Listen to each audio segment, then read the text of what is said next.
How to connect Stripe payment with WooCommerce. Hi guys, welcome. In this video I'm going to show you how you can do it easily.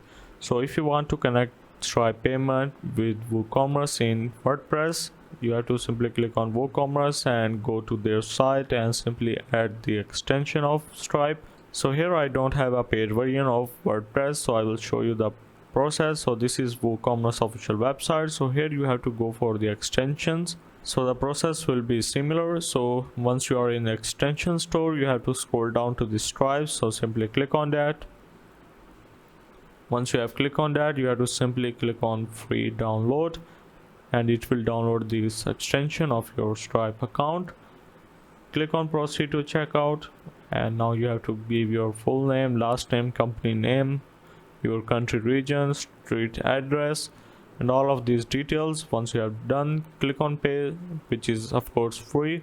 So once you are done, this will automatically connect your Stripe account to your WooCommerce. So that's how basically you can connect Stripe payment to WooCommerce.